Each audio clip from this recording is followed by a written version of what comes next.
Estamos iniciando mais um podcast Iceberg, muito bom, sempre trazer aqui para a mesa, aqui para a sala, aqui para o meio aí que vocês estão assistindo, se é no celular, se é no computador, hoje se é na TV, tem vários meios assim.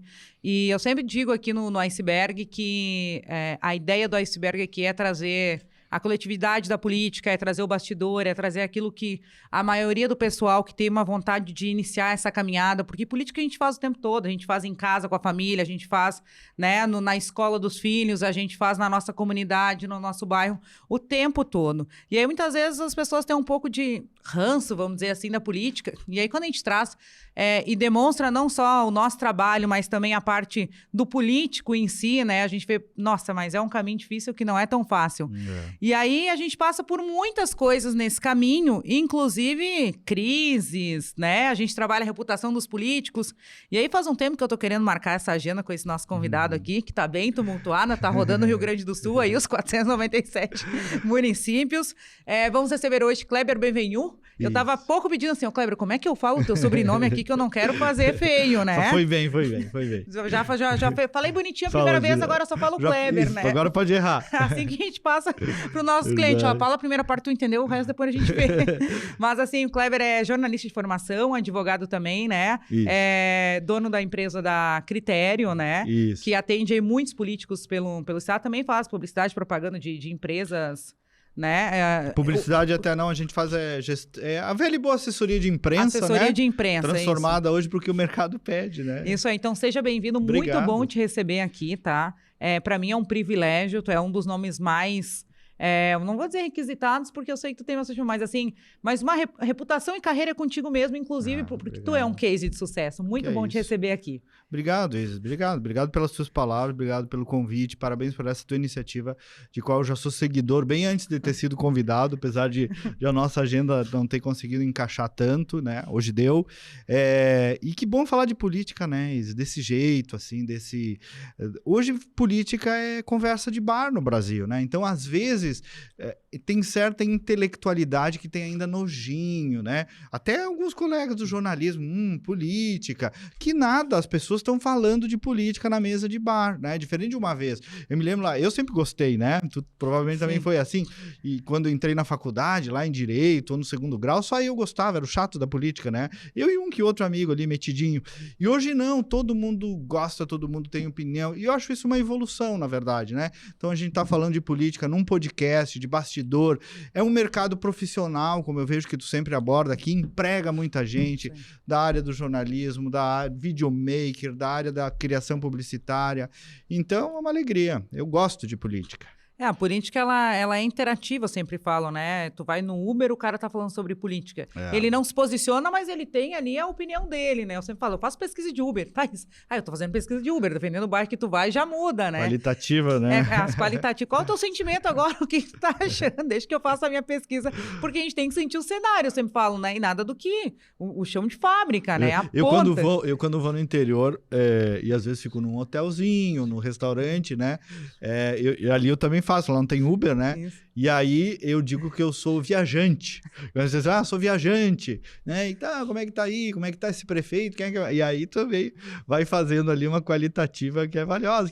E política é isso, organização da vida social, política é gente, né? Gente, gostar de gente.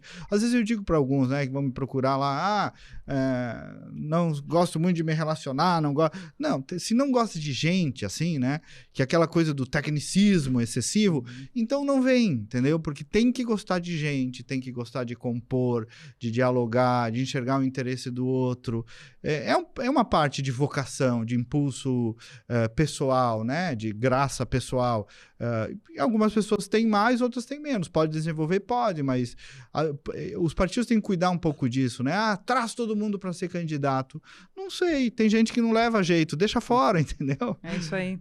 Tem gente que não é... Eu sempre falo, tem que ter na alma, né? Tem que ter sentimento, né? Isso. Tem que estar disponível, né? E nessa trajetória que tu traz, né, Kleber, tu dá toda essa instrução também, mas tu também já foi gestor de crise, né? Que é uma dos teus cases que eu sempre falo, chega para mim assim, o Kleber, Kleber, cara, me falaram que é gestão de crise, assim, tipo assim, tá, isso tu faz que não, isso aqui é o Kleber que é gestão de crise, assim. Mas foi primeiro secretário de comunicação do governo do governo do estado, no governo Sartori, né? Isso. Que tu teve essa passagem pela Casa Civil também, Exato. né? A Critério existe já há 12 anos, né? Que é uma empresa de assessoria de comunicação, política e corporativa. Hoje o nosso cliente é 80% corporativo, inclusive, 20% de comunicação pública, né? Somos 4 sócios lá, inclusive a mais especializada em gestão de crise é a Soraya Hanna, que de fato, com o aumento da exposição de todos nós, né? De marcas pessoais, profissionais ou empresariais,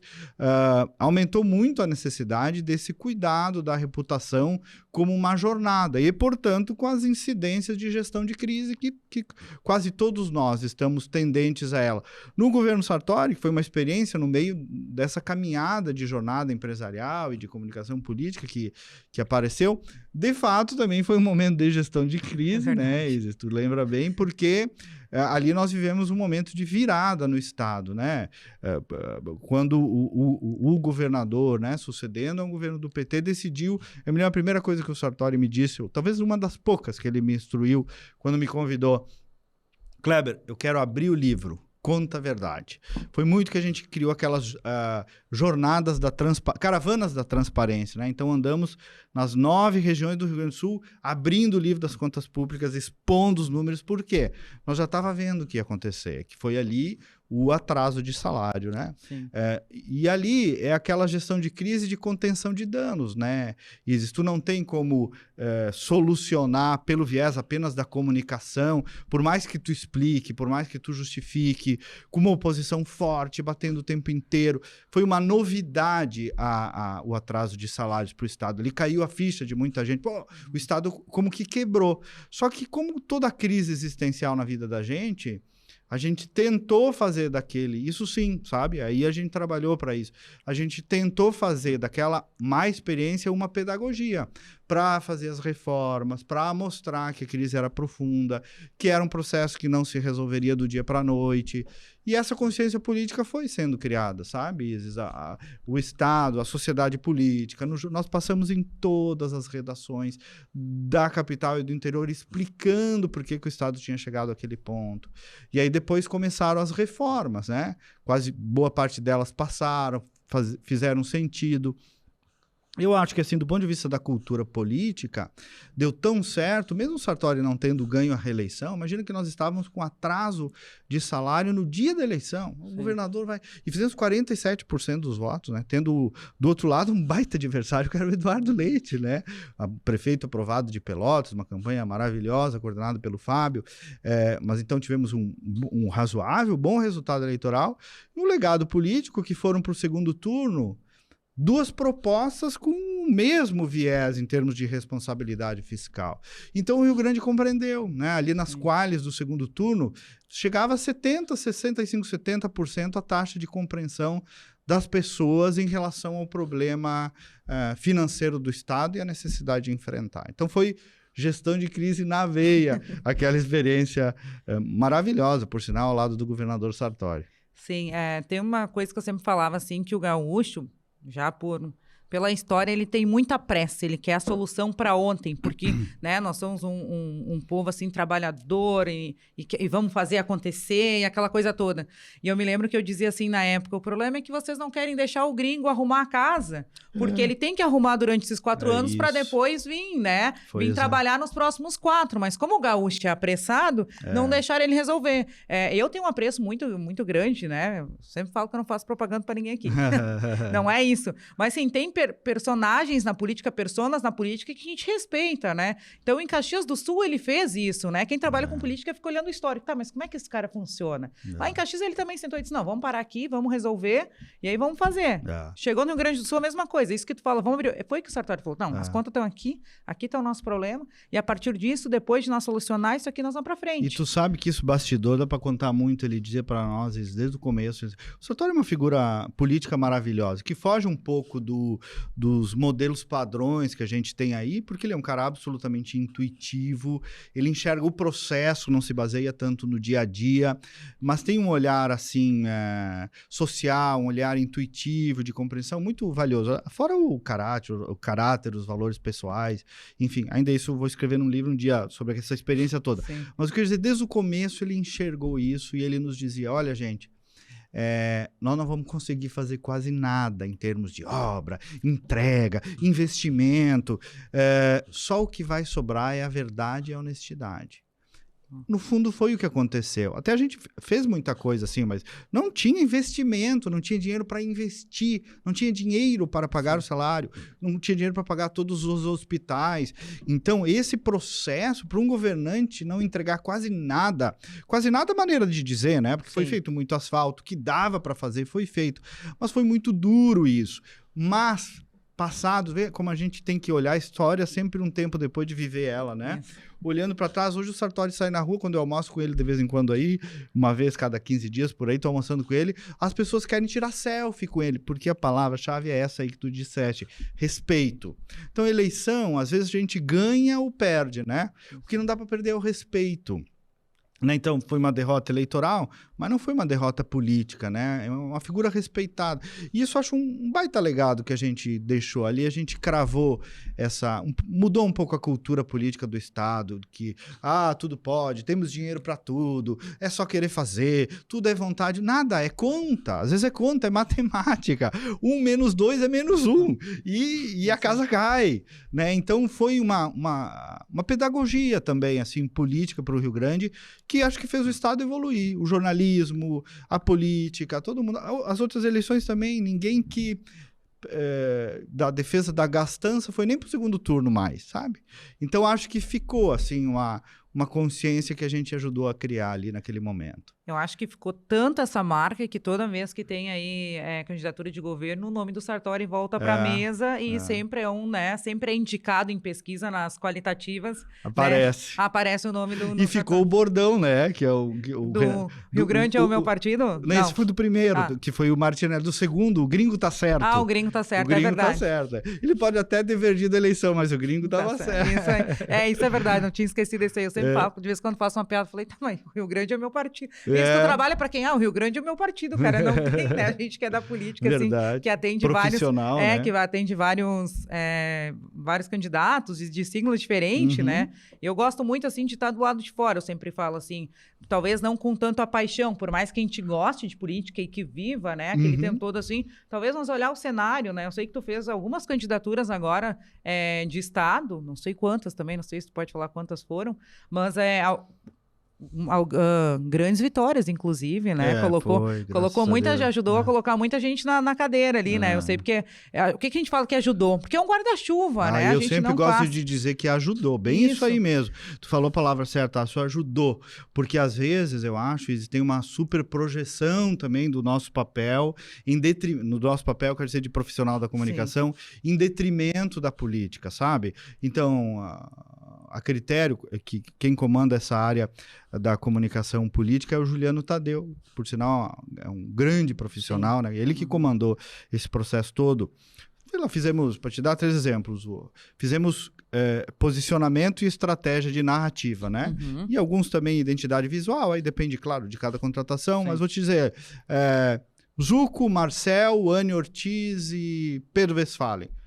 Eu que ganhei essas eleições, a critério, mentira, é a história deles, o acúmulo, olha o que é um Marcel, olha o que é um Zuco, olha o que é uma Anne, cada um tem uma história valorosa. Claro que a comunicação pode ser mal feita, bem feita, mas eu gosto muito da expressão do Fuscaldo, que é um publicitário também muito experiente, né? E ele diz assim, eu sempre uso, comunicação é garçom, tu já ouviu isso aqui? Garçom, né? Tu serve o prato, esse prato pode ser um garçom gentil, educado, tratar bem teu cliente e tal, mas se o bife estiver duro, meu amigo, se a comida estiver estragada, não tem milagre. Né? É bem isso aí, então, né? o que é a política, né? Eu digo isso também porque às vezes os políticos também usam como bengala a comunicação, né? Eu sou maravilhoso, mas a minha comunicação... Calma, quem tem que comandar é a política, né? Comunicação política tem que servir à política, né? E não o contrário. Porque aí muda a essência, perde o sentido, tudo vira igual, né? Tudo vira enlatado. Eu acredito muito nisso, respeitar a essência de cada figura política, né? E tem toda uma caminhada, e bem isso que tu falou, é a trajetória, né, daquela pessoa, é o que ela fez em prol da comunidade, as políticas públicas que foram aplicadas, né, como ela se coloca, né? E aí, a partir disso, é que nós vamos servir o produto. Como é que nós vamos botar esse produto aí para se tornar talvez mais atrativo, para chegar em mais espaço, ou talvez alinhar um pouquinho aqui, que está um pouquinho... E tem mercado para todo mundo, Nossa, né? tem para todo mundo. Eu falei, eu fiz um cálculo, 497 municípios, né? De vereador são 5 mil caras aí que vão sentar na cadeira. Isso. Fora o resto da galera que vai. Não tem profissional para tudo, né? Não. Por sinal, é um belo mercado profissional, comunicação política, né? Eu digo, inclusive, às vezes, quando eu dou palestra na FAMEX, lugares que me convidam, né? Enxergue, isso é um mercado profissional. Tem um trabalho maravilhoso para quem é da comunicação atender o mercado da comunicação política, que ficou muito mais complexo, muito mais versátil, muito mais caro também, né? Tem que ter mais dinheiro, porque hoje todos os políticos estão muito mais expostos e vai muito que tu disseste aí, né? De compreender cada cliente. Tem essa parte assim que segue sendo muito artesanal, né? Que até a gente faz lá na Critério, sempre quando começa um atendimento, um protocolo que chama anamnese, né? Que é uma expressão médica. Eu ia dizer, né? O pessoal da saúde que usa, né? A anamnese ali, o médico te atende, as perguntas que ele te faz é a anamnese, né? O que tu acredita? O que te move? O que te mobiliza? E mais, o que tu rejeita? Porque política é sobre o que tu é a favor, mas também é sobre o que tu é contra. E às vezes o político só diz, minhas bandeiras, né? E o que tu combate? Isso foi uma coisa que a gente aprendeu nos últimos anos, que a política trouxe também, né? Um pouco no cenário da polarização, a parte virtuosa da polarização política é sobre o que eu sou a favor e é também sobre o que eu sou contra. E, para mim, ok que seja isso, porque a democracia é isso aí. A questão é os extremismos, né, perder a linha, mas então o candidato ter segurança sobre essas questões, é isso que guia a comunicação. E não a gente apenas, então vamos fazer qualitativa aí, o que pensa a opinião pública, meu candidato, tu vai ter que dizer aí o lado do vento, né? Não dá para ser só assim, né? Porque muitos mergulham nessa, de agora a opinião pública tá para lá, vou para lá. Não, os grandes estadistas da história, do mundo daí, né?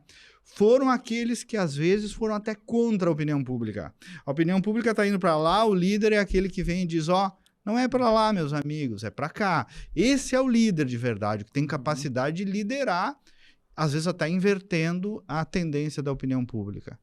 O que a gente sente muitas vezes, eu falo sempre sobre surfar uma onda, né? Todo mundo quer surfar a onda do momento, mas só um pouquinho. E o que tu acredita? E se eles te perguntarem algo que tá fora aí da tua curva? Tem o que mais dá. Isso, eu sento com um candidato e falo assim, tá, me fala tudo que tu gosta também. Aí ele, tá, isso, tá. Me fala uma coisa da tua família. Aí o cara fala, e me fala o que tu não pode me contar. Isso. Porque, não, mas isso, aí muitas vezes assim, não, mas eu tenho esse probleminha aqui, mas não vai surgir na campanha. Olha, a política, ela mexe com o ego, com a emoção, com as virtudes, com tudo, né? O futebol e a política são as maiores vertentes, assim. Eu acredito muito que todo bom trabalho de comunicação política, comunicação corporativa também, mas na comunicação política ainda mais, é presidido de uma boa, aspas, psiquiatria política. Isso. Que é essa investigação do psique do cara, das crenças dele, das motivações dele, das inspirações dele, para depois a gente entrar em projetos e bandeiras. Então, essa investigação bem feita ajuda muito. Ajuda primeiro a própria pessoa, né? Que às vezes nunca parei para pensar nessas coisas, né? E depois ajuda a comunicação também, fica mais seguro, né? E depois ajuda no gerenciamento de crise também, né? Porque se tu entende aquela pessoa, o que pode vir, né? Eu sempre falo assim, quando eu falo assim, mas eu não tenho nada. Não, tu não tá entendendo. Eu não estou te julgando. Eu estou te falando, me conta agora, ou vamos conversar sobre isso, porque quando vier lá na frente, a gente tá tranquilo para gerenciar essa crise. Eu falei esses dias aí, mas alguém já acordou de madrugada com o telefone tocando e com uma bomba estourando? Não. Então ainda não gerenciou crise. Porque muitas vezes, eu sempre falo, na política acontece na calada. O jornal que vai sair na madrugada, ele vem ali com uma nota que a gente não espera, né? Hoje em dia, com a tecnologia, antigamente era só o jornal ou a rádio de manhã. Aí tu ainda tinha ali um tempinho para te conseguir conversar, pensar. Alinhar. Hoje em dia aqui no celular, né? Disparam de WhatsApp, Instagram. Tu sabe que quando eu fui, depois, no segundo momento do governo Sartori, que eu fui chefe da Casa Civil, tive essa honra também de ter essa experiência política na veia, né? Tinha dias que eu acordava, ouvia as rádios, assim, ainda escovando o dente, e dos 10 assuntos do noticiário da manhã, 7, de algum modo, tinham a ver comigo, né? Sim. Crise pura. E crise, às vezes, não é escolher entre o bem e o mal, né? Não. Às vezes é entre 3 bombas, qual a menos bomba. Então, porque eu digo isso, eu vejo muito livros sobre gestão de crise, tipo assim, escolha... Não. Eu conto até... Eu me lembro de um dia lá, dos vários que eu tive na Casa Civil, que a Secretaria da Fazenda reportou para nós o ingresso de um valor da arrecadação do ICMS. Secretário, entrou 200 e poucos milhões na conta. Pela lei, né, nós já estávamos em atraso em várias áreas, pela lei temos 3 decisões onde a gente pode alocar esse valor. Pagar mais uma parcela de salário, pagar o fornecedor de gás do presídio, tinha uma ameaça detectada de rebelião em presídios porque os presos estavam tomando banho frio. Nossa. E o fornecedor estava atrasado, ou pagar uma parcela a mais para os hospitais municipais. Então, drama, ruim. Nessas horas, de escolher entre o menos ruim, tem muita gente que dá dor de barriga, sai do ladinho, entendeu? Então, isso é gerir crise, né? É saber que tu vai precisar eventualmente se expor diante de uma situação desagradável na opinião pública, enxergar o processo e não só o momento, né? É isso que tu diz, a gente tá muito na ondinha, tem que sempre ficar bem. Não, às vezes tem que enfrentar, às vezes tem que desagradar, e as pessoas têm essa compreensão do processo. As pessoas têm, né? Às vezes subestimam a capacidade de leitura do eleitor, né? Hoje tá todo mundo me batendo. Calma, as pessoas vão ver que, olha, sobrou uma coisa legal, sobra uma verdade. Então, isso tem muito valor. A gente não pode perder essa noção, senão vira muito foguetório, entendeu? Não, muito... e tudo passa, né? Tudo é passageiro. Eu falo assim, hoje tu tá no fim, já peguei... Não, agora eu cheguei no fundo do poço, não sei o que. Eu falei, cara, chegou no fundo do poço, então pisoteio só, porque não tem mais fundo para chegar. Agora sim, vamos olhar todo o cenário, vamos ver o que tá acontecendo. Tem 1000 exemplos de pessoas que, em tese, chegaram ao fundo do poço eleitoral e se recuperaram, né? Isso. Então... Até a forma de como tu se posiciona quando tá no fundo do poço, né? Eu falo, cara, ninguém tá se lembrando, né? Surgiu uma crise, nós vamos discutir essa crise, daqui 2 dias vai ter outra crise. Porque elas são passageiras, né? Elas são comentadas agora e elas vão indo. Eu falo assim, vamos dar palanque para isso ou vamos trabalhar? Isso a Soraya Hanna, que é a minha sócia, junto com o Rafael e o Tomás, ela cuida muito nisso, né? Da capacidade de não supervalorizar o que é uma rotina e tu mesmo transformar numa gestão de crise, que não é, mas também o perigo, às vezes, de subestimar. Então, por isso que é muito cirúrgico, é muito a capacidade de avaliar caso a caso. Por isso que a avaliação de um cenário de crise tem que ser multidisciplinar.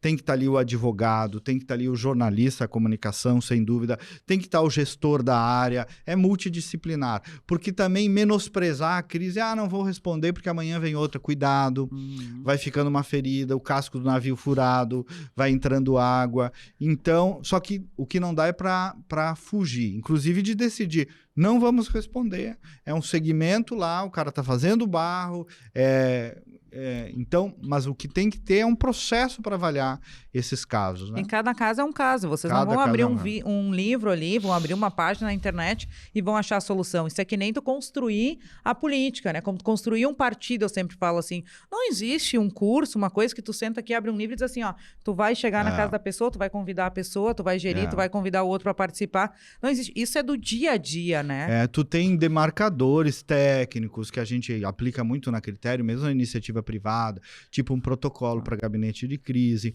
um plano de blindagem de reputação, em que tu mapeias, que aquela pergunta lá, o que tu não pode me contar, né? Tu já mapeias tuas vulnerabilidades antes, se acontecerem, se virarem um tema público, tu já tem. Então, tu tem como ter um plano de incêndio, né? De fuga de incêndio.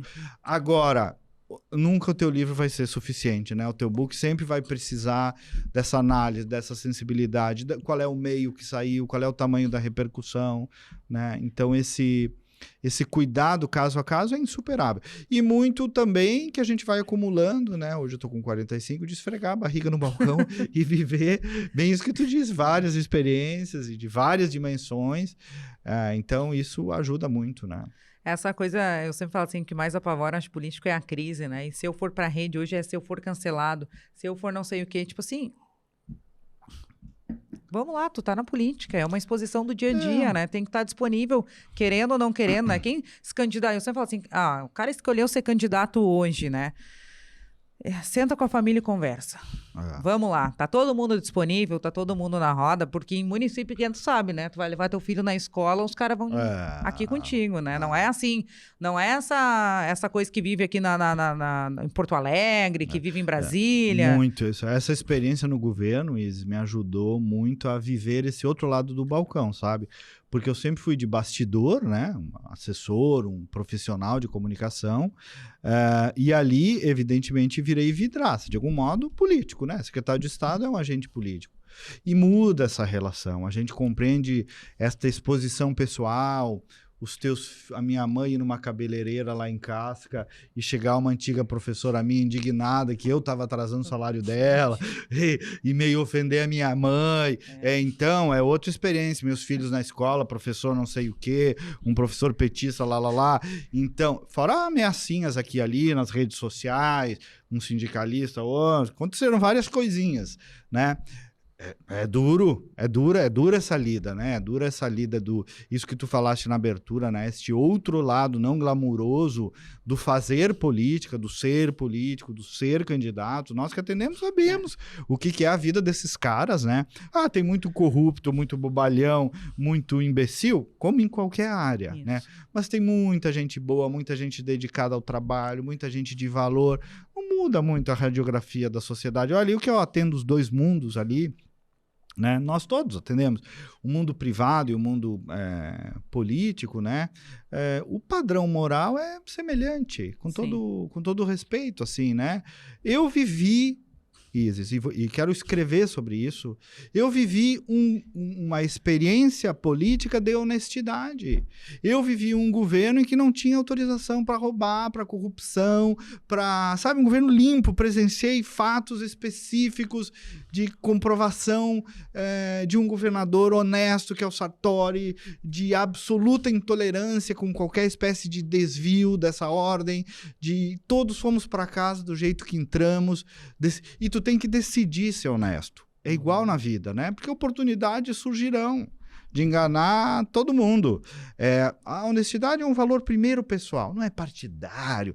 Meu partido é honesto. Não, é do galo, velho. Entendeu? Ou é ou não é, meu querido. É uma escolha de vida.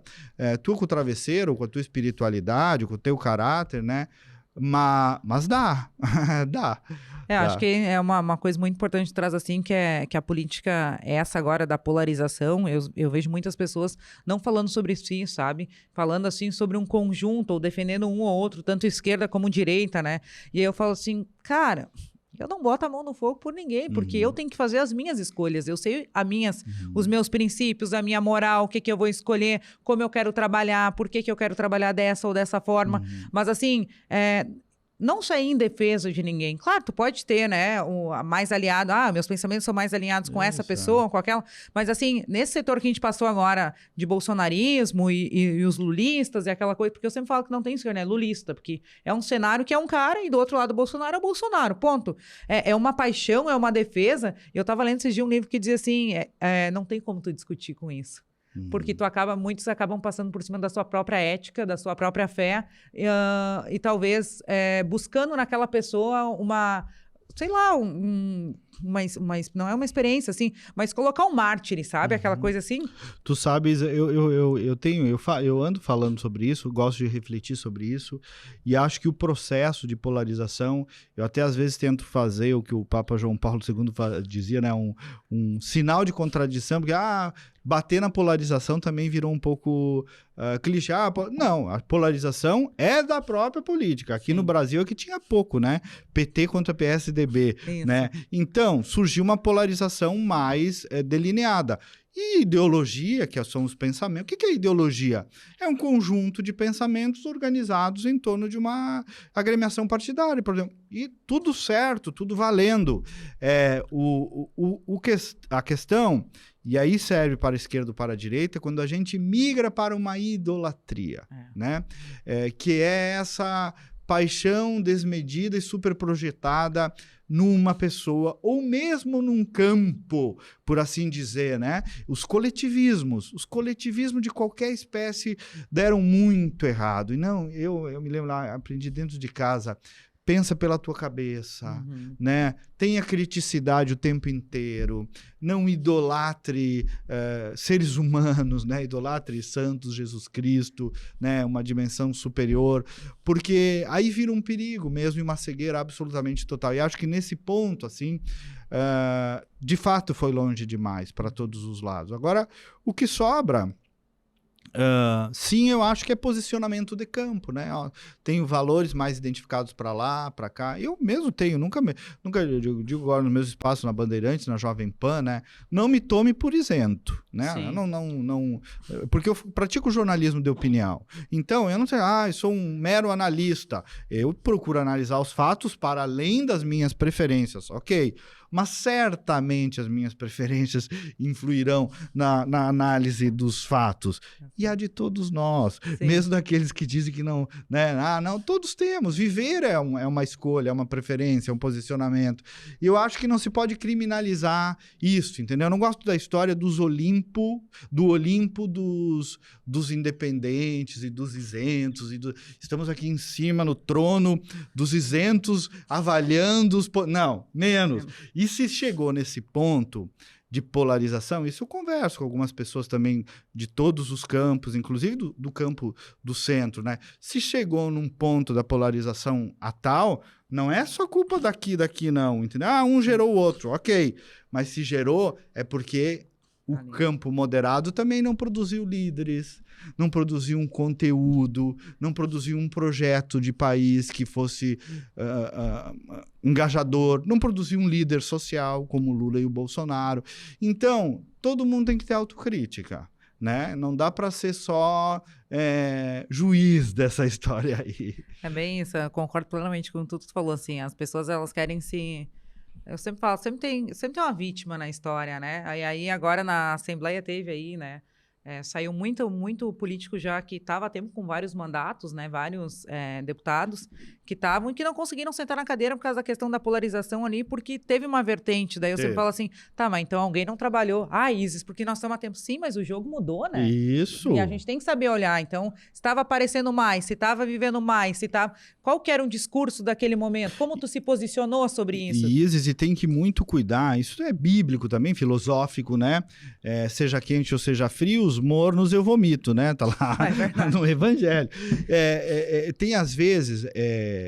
a polarização foi longe demais, mas cuidado com o equilíbrio como fetiche. O que eu quero dizer com isso? Equilíbrio em relação ao quê? Não pode virar um fetiche de comportamento de regra de etiqueta política. Sou equilibrado.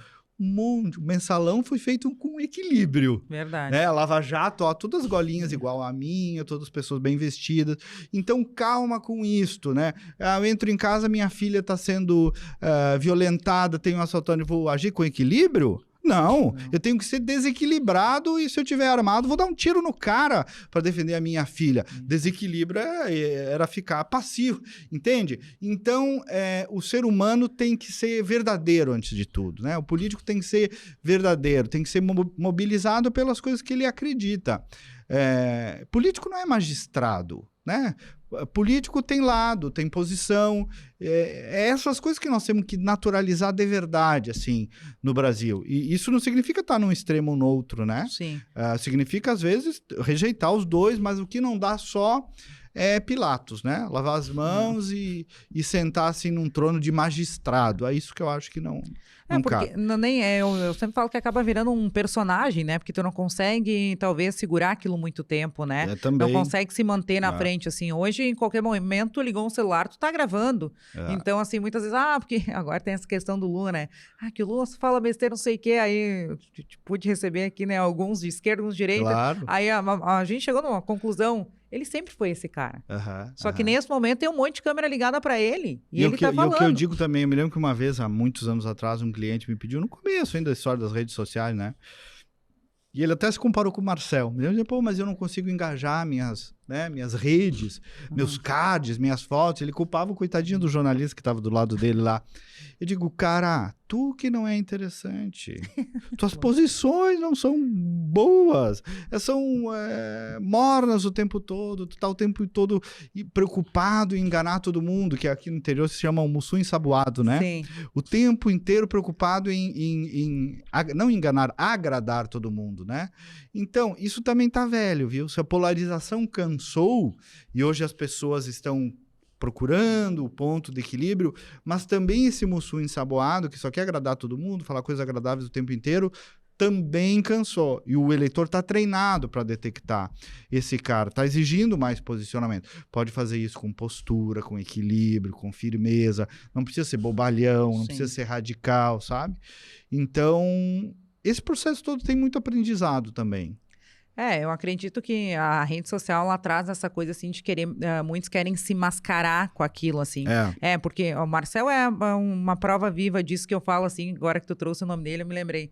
É que todo mundo quer saber como é que como é que o Marcel engaja, porque o Marcel faz volta em todo o Rio Grande do Sul, mas o Marcel tem uma caminhada antes, né? O Marcel foi do movimento, né? Do PP, que ele era do PP, rodou o Rio Grande do Sul inteiro, e aí eu trouxe aqui o Massulo, que é o prefeito de... Rodrigo Massulo, que é o prefeito de Santo Antônio da Patrulha. Ele falou, olha, eu li uma coluna que tinha um negócio do Marcel, depois foi numa palestra, tinha opinião do Marcel, depois foi numa palestra, e a partir disso, e aí saí fazer campanha. Então, vocês têm que olhar abaixo que tem, como eu falo aqui do iceberg, olha a história, olha a trajetória, né? Eu acho que, Isis, acredito que é muito mais do que isso. A internet, ela é um braço para a tua eleição, mas ela não te dá uma eleição.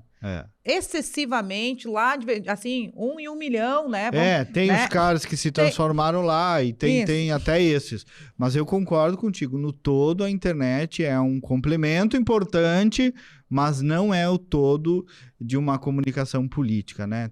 O que vem é o que o cara o que o cara construiu, né? Sim, aí... tem gente que fala assim, prefeitos agora que vão, né, que tem TV. Eu falei esses dias até para uma que nós estamos assessorando, eu falei, calma aí, vamos prestar atenção. Qual é o meio de comunicação que as pessoas hoje mais têm segurança de ouvir? Aí todo mundo, ou de ver a notícia sobre a política. Aí, não sei. Não é o celular, cara. Porque o celular ele já que é fake news. Agora, a rádio da tua cidade, a TV local da tua região, se tu sair ali, tu tá carimbado de credibilidade para aquela história que tu tá falando. Será? Eu falei, sim, porque aqui se dissemina muita coisa. Sabe que ali na Critério eu recebo hoje em dia, nós temos umas 8, 9 contas de startups que nos procuram. Aí tô falando, claro, de comunicação corporativa, mas de startups que nos procuram para sair no jornalismo profissional. Querem sair na Forbes, querem sair no Valor Econômico, querem sair na Zero Hora, no Correio do Povo, na Record. Por quê? Porque aquilo ali dá credibilidade para o investidor anjo, para outros parceiros. Então, o sol segue nascendo para todos, né? E o jornalismo profissional tem um papel que me parece insubstituível, assim, mesmo depois de todas as mudanças. Às vezes falta um pouco de autocrítica para todos nós, assim, né? De redescoberta, eu acho, às vezes, a briga com as redes sociais um troço meio exagerado. Então, hoje, a rede social virou sinônimo de coisa ruim. Tudo, rede social, sinônimo de fake news. Calma, tem muita coisa boa nas redes sociais. E a principal delas é a democratização da informação. Uma vez, poucos tinham potência de voz. 2, 3 canais, 2, 3 donos do mercado da comunicação no Brasil inteiro. Eles tinham microfone e volume. Hoje, a minha mãe lá em casa tem um Facebook, ela posta uma orquídea e dá 200 curtidas. Verdade. Ela tem um canal para ela. E eu acho isso lindo. Idoso fala, pobre fala, jovem fala, surgiu uma nova direita. Tudo tá valendo, tudo tá valendo. Então, cuidado quando a demonização das redes sociais, ela esconde uma perda do microfone, uma perda da potência de voz. Hoje são mais vozes falando na sociedade, cada uma com um volume diferente. Às vezes vem um influencer lá que tu nunca viu e surge com uma voz alta porque ele fez por onde? Isto mudou, desorganizou o nosso jogo da comunicação que estava tão... é o que temos. Agora, retroceder, querer começar a engessar, inibir, dizer que esse é o grande mal da humanidade, menos porque é um jogo de poder, de dinheiro. Eu digo diferente, viva as redes sociais, viva a liberdade de comunicação, viva um fluxo maior de comunicação entre as pessoas, sabe? Viva o vigiamento maior dos políticos e da própria imprensa e do judiciário e de todos nós. É mais gente falando. Sabe o nome disso? É democracia, tchê. Por que não pode ser no digital a velha ágora de todo mundo falando? Por que o político, por que setores empoderados se ressentem tanto disso? Não é só por causa de fake news, não. Que tem, né? E tem que tratar e tal. Mas eu sou do Ibsen Pinheiro, né? Problemas de liberdade de imprensa se corrigem com mais liberdade, não com menos. Sim. Eu sempre falo assim, nós temos que olhar tudo o que está acontecendo agora. Eu sou do jornalismo tradicional, sempre falo assim. Eu acho que tu tem que ir para a rádio da tua cidade, tu tem que participar da comunidade, do CPM. A rádio continua com uma força maravilhosa. Isso, do CPM da escola, do bairro, dos teus filhos. Isso, tu vai começar a fazer política ali. Isa, eu quero ser candidata. Então, vamos começar com a política ali. Tu vai na reunião da escola do teu filho? Não. Então... Tu já não está fazendo política. Eu digo sempre que um dos primeiros conceitos de política, de comunicação, né, na filosofia, na ciência da comunicação, o que é comunicação? É pôr em contato. Só isso. O que é pôr em contato? É isso aqui que nós estamos fazendo aqui. Estamos nos comunicando. Então, eu também sinto isso. Às vezes tu vai, né, atende um prefeito, quero fazer a comunicação da minha pré-campanha. Tu tá te relacionando, aí faça a mesma coisa.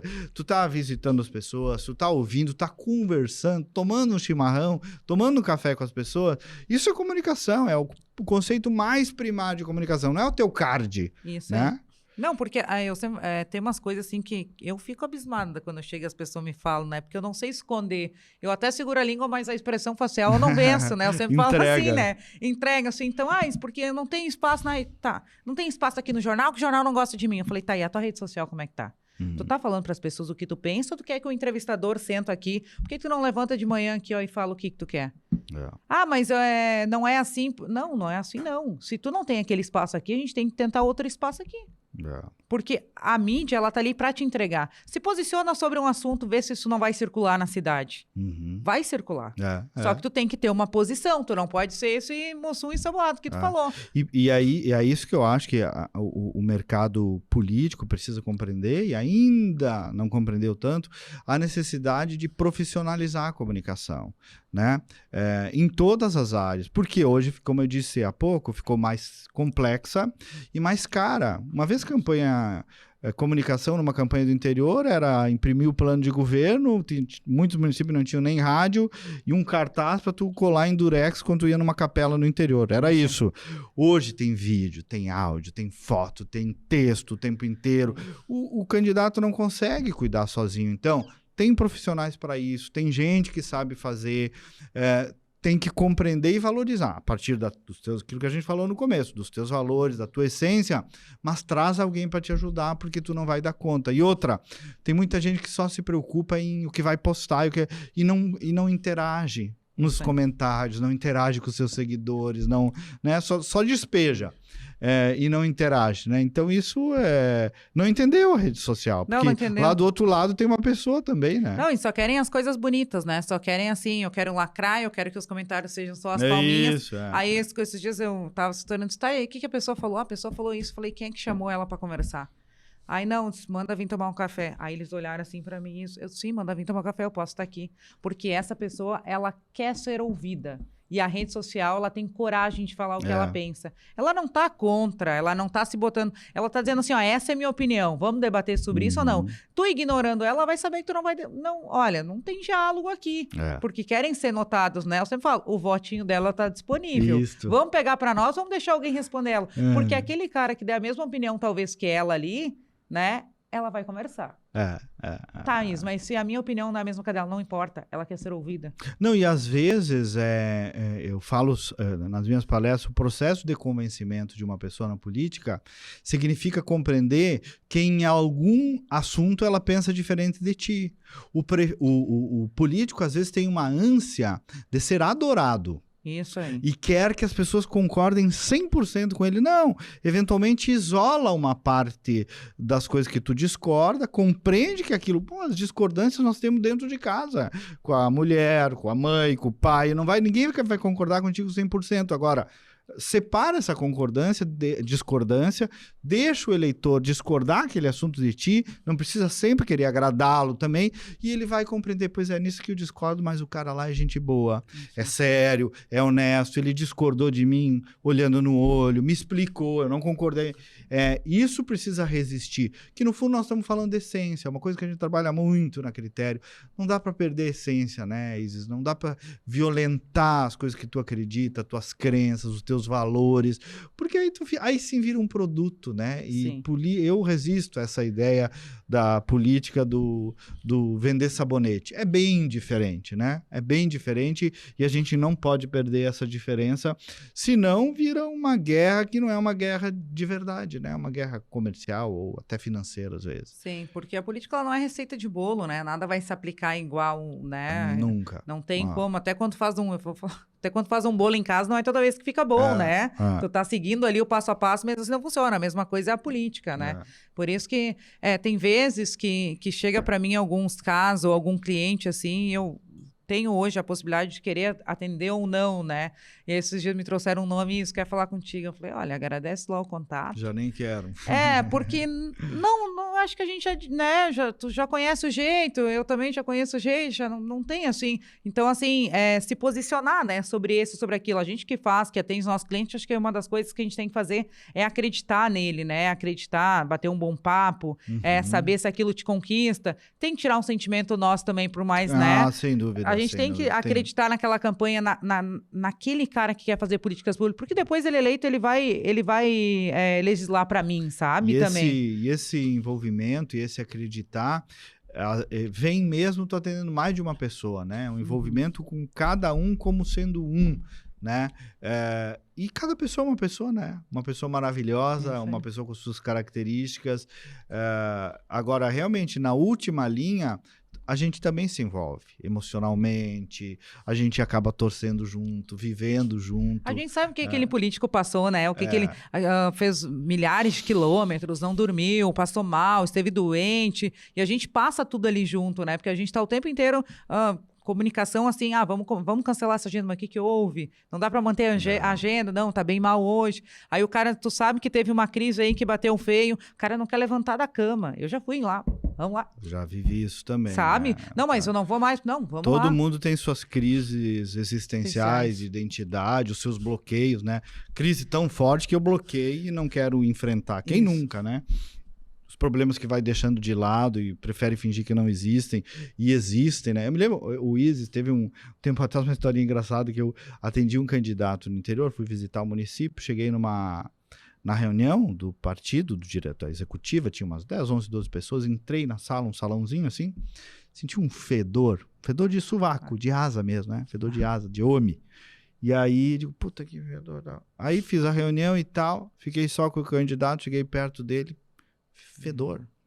Aí acabou, eu gosto sempre de falar com pessoas próximas sem ser o próprio candidato, né? Sabe como ele é conhecido aqui? É o Asa. Um fedido era o candidato. Nossa. Um fedido era o candidato. Aí sabe o que acontece? Os fofoqueiros da executiva, ninguém nunca tinha falado com o cara a respeito disso. Aí por isso que às vezes é bom vir alguém de fora, né? Só pra fazer essas coisas que são óbvias e quem tá no dia a dia acaba que ou por uma relação ou outra, porque vai deixando. Aí, sabe o que eu fiz? Falei com o cara, digo, tia, amigão, tem um problema aí, a cidade inteira vira um problema de reputação. Isso.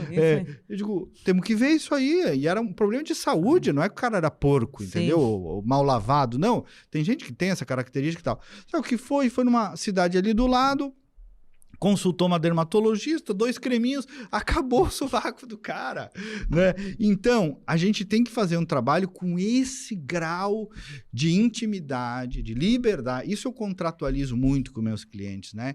Esse fluxo de liberdade, de intimidade, de confiança, que às vezes o político não está tão acostumado, né? Cria uma redoma em torno de si, do elogio, da bajulação, da foto, né? Tchê, nós não somos ninguém perante Deus, né? Nós somos um grão de areia nesse universo. Então, tem que ter abertura para evoluir, para ouvir o outro. Tem caras que têm equipes maravilhosas e as equipes têm medo do vivente. Eu já lidei muito com um cliente e disse, tchê, os caras têm medo de ti, por isso que não te dizem as verdades, né? E aí, muitas vezes, eles fazem aquele papel, não, eu sou assim, mas eu gosto deles, eu sou assim, mas no dia a dia é um inferno trabalhar com o cara, né? Vai trancando a equipe. E a equipe vai ficando com medo, ela vai ficando nervosa, né? Já passei por isso também. E é muito engraçado, agora me lembrei disso aí, que esses dias eu dei um dica, ó, faça isso aqui, coloca isso aqui, que era um botãozinho que tu coloca agora, né? Tem todas as cores, novembro não sei o quê, agora é o agosto lilás e laranja. E eu falei pra pessoa que está acionando, coloca esse aqui. Pedi pra assessoria dele. E ele, não vou botar, porque isso é a pauta do fulano, que não sei o quê. E eu virei minhas costas e disse, não, tudo bem, não quer colocar, não coloca. Acho que é a nossa pauta também e não tem a ver, né? Mas o senhor faz o que o senhor quiser. Quando eu chego depois pra assistir a sessão plenária, ele tava lá. Aí eu dei uma risadinha e ele falou, viu, eu tô obedecendo. Daí eu falei, mas olha só, não tem que me obedecer porque eu quero, não é uma coisa pessoal. É que essa é a sua pauta. Eu vivi isso em comunicação política, uma experiência maravilhosa que a vida me deu, que foi com o Fábio Koff também, né? O falecido Fábio Koff. E o Koff nunca tinha sido assessorado em campanha política. Eu fiz aquela com o Paulo Odoni, né? Contra o Paulo Odoni. Sim. E depois virou meu amigo também. Mas ali eu atendi o Koff. E o Koff é uma lenda, né? Mais do que um candidato. Isso eu dizia muito para ele. O senhor não é candidato, o senhor é um ídolo do Grêmio. E ele e o Paulo Odoni ali estavam num momento de muita visceralidade entre os dois. E eu fazia sempre... O Fábio Koff morreu me chamando de Padre Marcelo Rossi, para ter uma ideia. Porque ele dizia que eu não deixava ele bater no Odoni. Bater, entre aspas, né? Fazer claro. Críticas mais agudas e tal.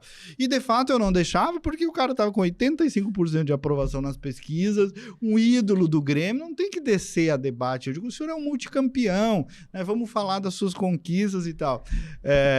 Mas ele era um cara, para chegar nesse teu ponto aí, que, por exemplo, tinha debate na TV Com, o Lazier ainda tá... Pô, tô ficando velho também, né? Mas, vamos lá. Debate na TV Com para presidente do Grêmio. E eu me lembro que nós fomos preparar ele, eu dei toda uma sugestão de abordagem e tal, né? Aí ele disse, não concordo. E ficou quieto. Digo, olha, doutor Fábio, o senhor é ídolo do meu time, inclusive, eu sou só um profissional da comunicação. O senhor vai fazer o que o senhor quiser, evidentemente, né? Mas eu acho que eu tô certo nesse assunto e acho que o senhor deveria me ouvir. Ele ficou quieto, assim, me olhando assim, ó. Aquela cara dele. Chegou lá no debate, fez tudo que eu tinha pedido. Sim, porque eles se sentem à vontade, né? E tem uns que tudo que eu tinha pedido. Ele disse, pô, Cleber, tu conseguiu segurar o Dr. Koff e tal. Mas ele me chamava de Padre Marcelo Rossi, porque eu só queria a paz.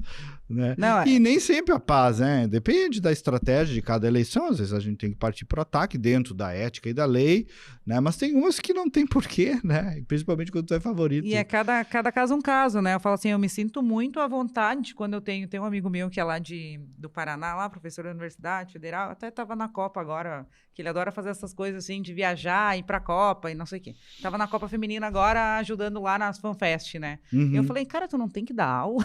Aí ele, não, eu tirei umas férias já nesse período pra ir, porque ele gosta de experiência. E aí ele sempre falou assim, Luiz, na real, as pessoas te contratam pra te falar a verdade pra elas, né? Porque ele acha muito engraçado o meu trato com o candidato. E aí eu tive uma experiência, né, de fazer a campanha do Roberto Argenta ali, Sim. E ele é um senhor que ele fala pouco, né? E eu tenho um carinho enorme por ele, porque ele fala pouco, mas ele é mega engraçado quando ele fala. Então chegava no debate, aquele que era 11 horas da noite, e ele dizia assim, se passar das 11 horas eu quero ir embora. E eu dizia, não, Não era tu que queria ser candidato? Agora que tu quis, aguenta, nós estamos aí do mesmo, né? E aí ele se largava na risada, ele só dava uma risadinha assim, Isso né? é E bacana, ficava. isso é Então, bacana. né? É uma coisa assim. Uma jornada, É uma né? jornada, né? Eu sempre ando não tem muito assim, de calça jeans que é rasgada. Aí ele dizia. Tá ganhando pouco, né? Não tá conseguindo comprar umas calças. Então é uma intimidade, mas que quando a Com gente. respeito. Isso, quando a gente pedia pra ele, vamos gravar assim, vamos gravar assim. Então, É. né, ele fazia daquela maneira que nós pedíamos, mas tem que ter um jeitinho de falar. E tu tem que, aos poucos também, né, ganhar essa Isso, proximidade. respeitar cada um. E tinha coisa que ele não ia fazer Imagina, que a gente ele é nem um cara, tentava. um empresário, tem toda uma história, tem todo um jeito Isso aí. acumulado, um padrão emocional também, cada um tem o seu, né? O Sartori é de um jeito, o Fábio Koff é do outro, esses prefeitos que eu atendi são de outro. Então, e eu digo, às vezes o consultor e o psicólogo, aquela história que tu paga para dizer o que tu já sabe, né? Isso. Mas às vezes precisa vir alguém de fora e dizer, tchê, olha isso aqui, pois é, né? E depende da maneira que tu coloca pra pessoa, né? Se levar engessado ou mandando, né? Chegar aqui, eu não posso mudar essa mesa nesse momento, né? Vamos conversar daqui um pouquinho, a gente vê, né? Tem agora essa que tu fez do Coffee, eu pude fazer depois a campanha agora do Grêmio, e tinha junto ali dos conselheiros, tinha um Remy, que é do tempo do seu Remy Acorde. O seu Remy Acorde. E aí eu gosto muito dele, porque ele fala com muita calma e coloca.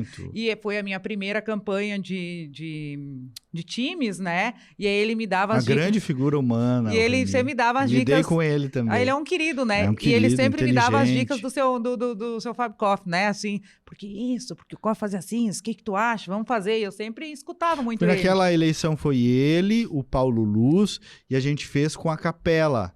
Do sim. Manuel Petri, da Ângela, que a gente fez aquela... Não, e são umas figuras que têm muita experiência, né? E eu, como estava fazendo a minha primeira, eu ficava, né, escutando o que o seu Remy falava ali, né? Aí um dia ele falou, eu ia para os debates com o Koff, e ele dizia, Remy, quietinho, eu sei o que eu vou falar, né?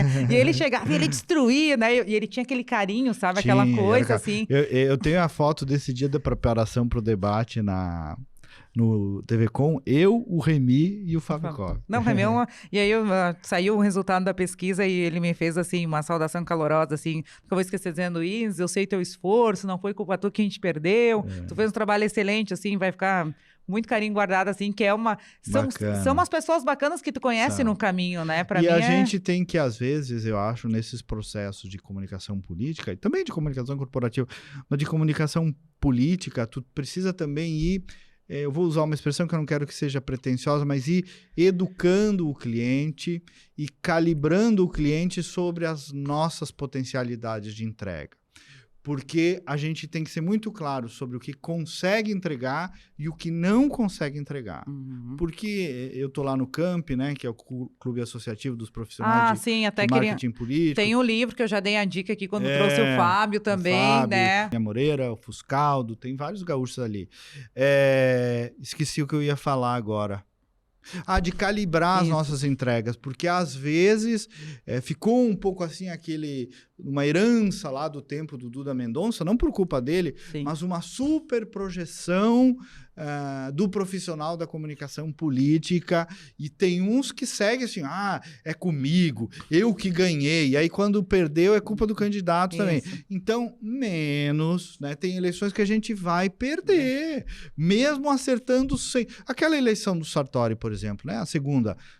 o Renato Conrad teve um papel importante ali e tal.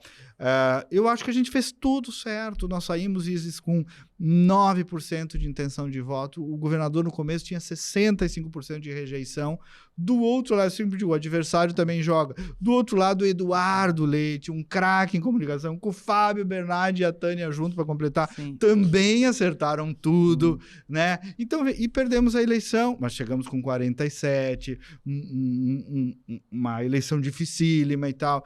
Então, não tem milagre, não tem, veio o mago aqui. Esta coisa que eu acho que a gente precisa calibrar um pouco, porque às vezes tem uma venda, assim, do marketing político, como, chegou os bambambam.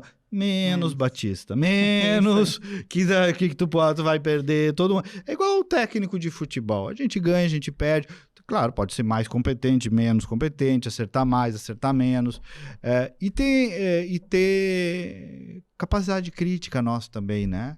essa abertura tem que ter no político, tem que ter na gente também. Saber enxergar ele, saber enxergar o cenário, né? E tem habilidades que uns vão ter mais que os outros. Eu sempre falo que a gente está fazendo, né, uma campanha, então, é um conjunto de profissionais, tá? Até aqui eu vou, daqui é tu, porque vem aqui, porque eu não faço milagre sozinho, porque eu não consigo, né, gerir tudo. Eles vão fazer logística? Vamos. Eu já fiz caminho em Porto Alegre para botar o anti-banner, para mim desenhar e entender como é que era, porque eu não tinha essa experiência ainda, eu tinha que aprender.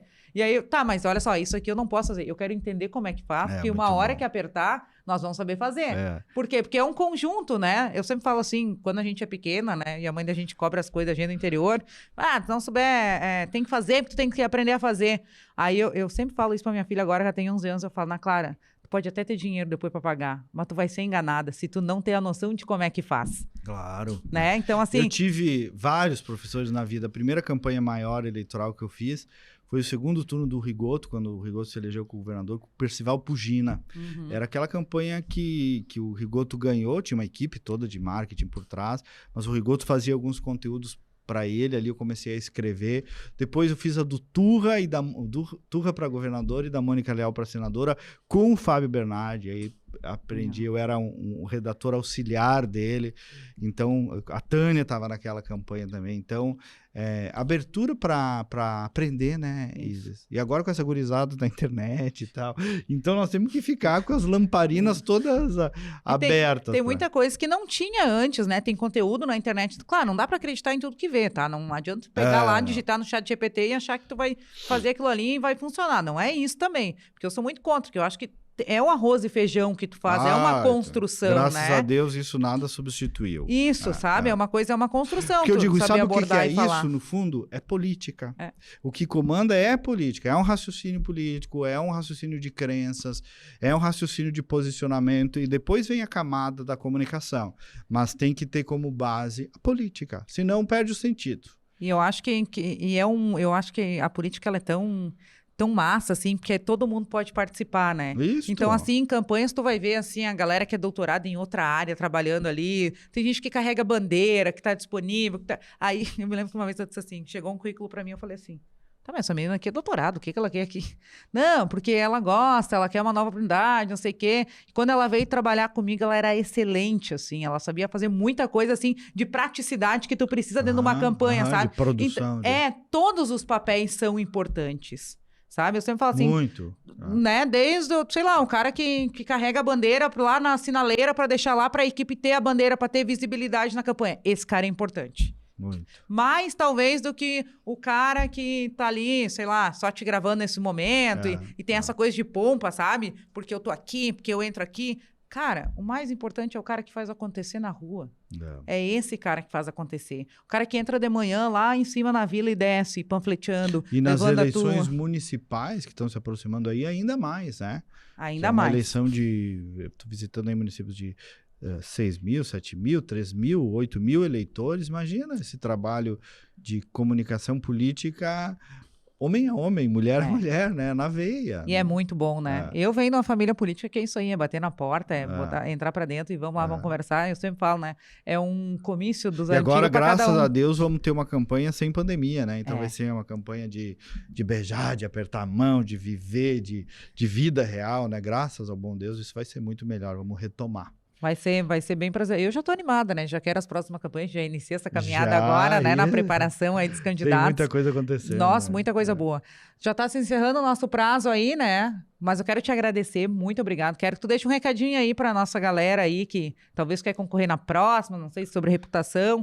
E nós vamos deixar o arroba aqui da Critério, aqui do Kleber também. Perfeito. Excelentes profissionais, ele não trabalha junto, é um conjunto, né? Somos 40 profissionais. Esses dias eu falei, não, vou levar o Kleber lá, Ismael, não tem uma empresa igual tu. Eu falei, claro que não, eu sou jovem aprendiz perto do Kleber. Não eu sou jovem aprendiz perto... E outra coisa, são 497 municípios. Aquele que quiser que pegou muita campanha, né? Não consegue. Não consegue. É o que eu digo, o sol nasce para todos, para todo mundo, né? Então tá ali, excelente profissional renomado, né? Teve muita campanha vitoriosa aí em 2022. Eu acho que vai fazer muita campanha vitoriosa também em 2024. Eu espero também, né? Deixa um recadinho aí pra nossa galera que tá nos assistindo. Eu quero agradecer, acho que no fundo, a grande mensagem dessa iniciativa do podcast é o fazer política, né? Seja comunicação política, seja militância política, né? Que é o que a gente faz desde do que acorda, né? Que é de fazer escolhas, que é de participar do sistema que guia as principais decisões da nossa sociedade, que é de não lavar as mãos diante do mundo que nós vamos legar para os nossos filhos. Não tem outro jeito. E a sociedade brasileira evoluiu em participação e consciência política nos últimos anos. Eu acho isso tremendamente positivo também. Alguns dos que reclamam é porque tem medo da participação social e, pelo contrário, tem que dobrar a aposta, participar ainda mais. Acho que tem que selecionar, os partidos têm que selecionar melhores os candidatos, quem é vocacionado, quem não é, quem tem jeito, quem não é. Tem o fulano da bodega, que é popular, mas é um mal pagador de conta, engana, deixa de fora, não traz para cá. Então, já os partidos têm que selecionar bem. Mas é isso, gente, vamos fazer política. Sabe? Porque é da vida social, é da vida democrática. A política não é tudo, né? Mas ela é parte da nossa existência como sociedade. Isso aí, muito obrigado de novo, Kleber. Eu que agradeço. Parabéns pelo teu trabalho, muito bem feito. Não, sou tua fã que fiel, gosto muito. Igualmente. Lá tem o livro da Camp, lá que eu já deixei para vocês aqui também, né? Na Amazon, bem baratinho, vocês podem comprar lá. É política, assim, ó, de A a B, assim, vocês vão entender tudo, desde logística. De gente que fez campanha. De gente que fez campanha mesmo. Bacana. Massa pra caramba. Valeu, esse foi mais um podcast Iceberg.